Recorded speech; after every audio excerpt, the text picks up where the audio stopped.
اعوذ باللہ من الشیطان الرجیم بسم اللہ الرحمن الرحیم۔ برادران عزیز و معزز خواتین، آج کی اس نشست میں رمضان المبارک میں تلاوت قرآن کی فضیلت کا بیان ہوگا، جو آیات قرآنی اور احادیث نبی صلی اللہ علیہ وسلم سے ماخوذ کیا گیا ہے۔ سورۃ البقرہ آیت نمبر 121 میں ارشاد باری تعالیٰ ہے، ایسے لوگ بھی ہیں جنہیں ہم نے کتاب دی، وہ اسے اس طرح پڑھتے ہیں جیسے پڑھنے کا حق ہے۔ وہی لوگ اس کتاب پر ایمان رکھتے ہیں، اور جو اس کا انکار کر رہے ہیں سو وہی لوگ نقصان اٹھانے والے ہیں۔ سورۃ بنی اسرائیل آیت نمبر 106 اور 107 میں ارشاد ہے، اور قرآن کو ہم نے جدا جدا کر کے اتارا تاکہ آپ اسے لوگوں پر ٹھہر ٹھہر کر پڑھیں، اور ہم نے اسے رفتہ رفتہ یعنی حالات اور مسالے کے مطابق تدریجاً اتارا ہے۔ سورۃ المزمل آیت نمبر 4 اور 5 میں ارشاد ہے، اور اے حبیب قرآن کو وقوف، اعراب، تمام کیفیات، مفہوم و معنی کے ساتھ خوب ٹھہر ٹھہر کر پڑھا کریں، ہم ان قریب آپ پر ایک بھاری فرمان نازل کریں گے۔ حضرت ابو ہریرہ رضی اللہ تعالیٰ عنہ بیان کرتے ہیں کہ حضور نبی اکرم صلی اللہ علیہ وسلم کے ساتھ حضرت جبریل علیہ السلام سال میں ایک دفعہ قرآن کریم کا دور کیا کرتے تھے، لیکن جس سال آپ صلی اللہ علیہ وسلم کا وصال مبارک ہوا، اس سال 2 مرتبہ دور کیا۔ پہلے آپ صلی اللہ علیہ وسلم ہر سال 10 روز اعتکاف فرمایا کرتے تھے، لیکن جس سال آپ صلی اللہ علیہ وسلم کا وصال ہوا، اس سال 20 روز کے اعتکاف فرمایا۔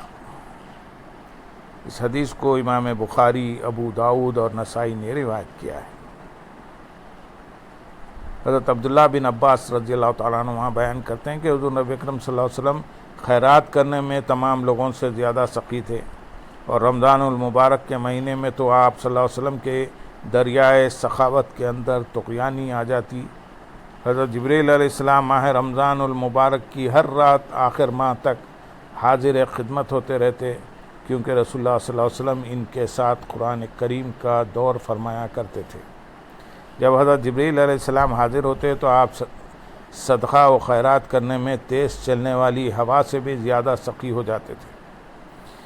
اس حدیث کو امام بخاری و امام مسلم نے روایت کیا ہے۔ حضرت عبداللہ بن عباس رضی اللہ تعالیٰ عنہ نے بیان کیا کہ رسول اللہ صلی اللہ علیہ وسلم سب لوگوں سے زیادہ سخی تھے، اور رمضان میں جب حضرت جبریل علیہ السلام سے ملاقات ہوتی تو آپ صلی اللہ علیہ وسلم کی سخاوت اور بڑھ جاتی۔ وہ رمضان کی ہر رات میں آپ صلی اللہ علیہ وسلم سے ملتے، اور آپ صلی اللہ علیہ وسلم کے ساتھ قرآن مجید کا دور کرتے۔ پس رسول اللہ صلی اللہ علیہ وسلم احسان کرنے میں تیز ہوا سے بھی زیادہ سخی تھے۔ اس حدیث کو امام بخاری اور نسائی نے روایت کیا ہے۔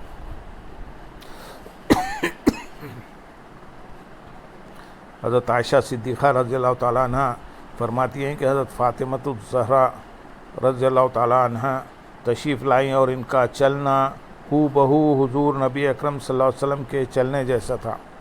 آپ صلی اللہ علیہ وسلم نے اپنی لخت جگر کو خوش آمدید کہا اور اپنے دائیں یا بائیں جانب بٹھا لیا، پھر چپکے سے ان سے کوئی بات کہی تو وہ رونے لگی۔ میں نے ان سے پوچھا، آپ کیوں رو رہی ہیں؟ پھر آپ صلی اللہ علیہ وسلم نے ان سے کوئی بات چپکے سے کہی تو وہ ہنس پڑی۔ پس میں نے کہا کہ آج کی طرح میں نے خوشی کو غم کے اتنے نزدیک کبھی نہیں دیکھا۔ میں نے حضرت فاطمہ الزہرا رضی اللہ تعالیٰ عنہا سے پوچھا، آپ سے حضور نبی اکرم صلی اللہ علیہ وسلم نے کیا فرمایا تھا؟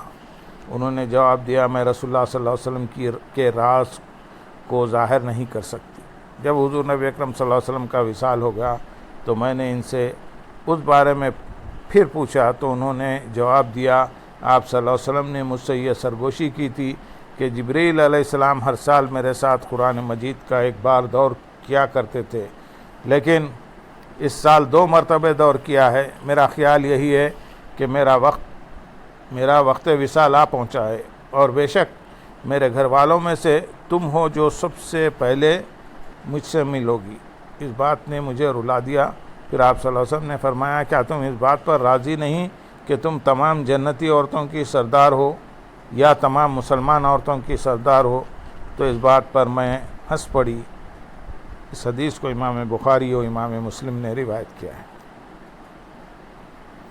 حضرت ابو ہریرہ رضی اللہ تعالیٰ عنہ بیان کرتے ہیں کہ حضور نبی اکرم صلی اللہ علیہ وسلم حجرہ مبارک سے باہر تشریف لائے تو آپ صلی اللہ علیہ وسلم نے دیکھا کہ رمضان المبارک میں لوگ مسجد کے ایک گوشے میں نماز پڑھ رہے تھے۔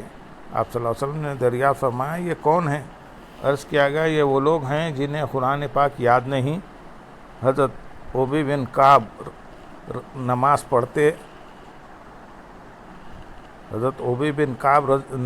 پڑھتے ہیں اور یہ لوگ ان کی اقتداء میں نماز پڑھتے ہیں۔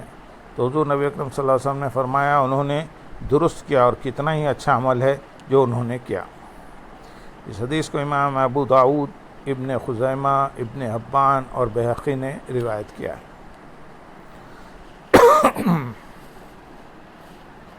حضرت ابو ہریرہ رضی اللہ تعالیٰ عنہ سے روایت ہے کہ حضور نبی اکرم صلی اللہ علیہ وسلم نے فرمایا حسد یعنی رشک تو بس دو آدمیوں سے ہی کرنا جائز ہے۔ پہلا وہ شخص جسے اللہ تعالیٰ نے قرآن پڑھنا اور سمجھنا سکھایا تو وہ رات اور دن کے اوقات میں یعنی صبح و شام کثرت سے اس کی تلاوت کرتا ہے۔ اس کا پڑوسی اسے قرآن پڑھتے ہوئے سنتا ہے تو کہہ اٹھتا ہے کہ کاش مجھے بھی اس کی مثل قرآن عطا کیا جاتا تو میں بھی اسی طرح عمل کرتا جس طرح یہ کرتا ہے۔ اور دوسرا وہ شخص جسے اللہ تعالیٰ نے مال بخشا ہے اور وہ اسے اللہ تعالیٰ کی راہ میں صرف کرتا ہے۔ دوسرا شخص اسے دیکھ کر کہتا ہے کاش مجھے بھی اتنا مال ملتا جتنا اسے ملا ہے تو میں بھی اسی طرح عمل کرتا جس طرح یہ کرتا ہے۔ اس حدیث کو امام بخاری اور امام مسلم نے روایت کیا ہے۔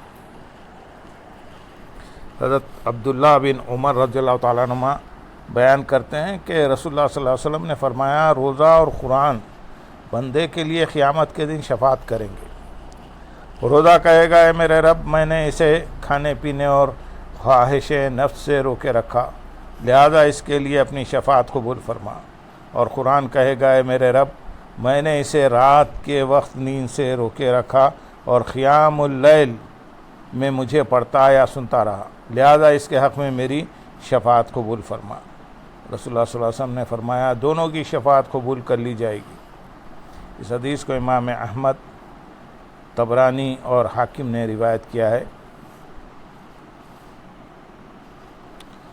سعید بن عبید الطائی بیان کرتے ہیں کہ سعید بن جبیر ماہ رمضان میں نماز میں ان کی امامت کر رہے تھے اور یہ آیت دہرا رہے تھے تو وہ عنقریب اپنا انجام جان لیں گے۔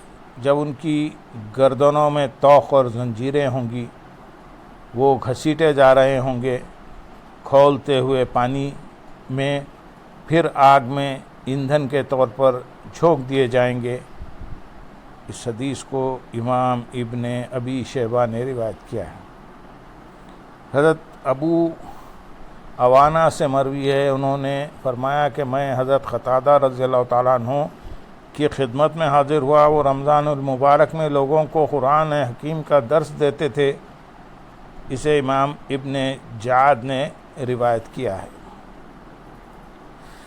حضرت ابو عبد الرحمن سلمی سے مروی ہے کہ حضرت علی رضی اللہ تعالیٰ عنہ نے رمضان المبارک میں قاریوں کو بلایا اور ان میں سے ایک شخص کو 20 رکعت تراویح پڑھانے کا حکم دیا اور خود حضرت علی رضی اللہ تعالیٰ عنہ انہیں وطر پڑھاتے تھے۔ یہ حدیث حضرت علی رضی اللہ تعالیٰ عنہ سے دیگر سند سے بھی مروی ہے۔ اسے امام بہقی نے روایت کیا ہے۔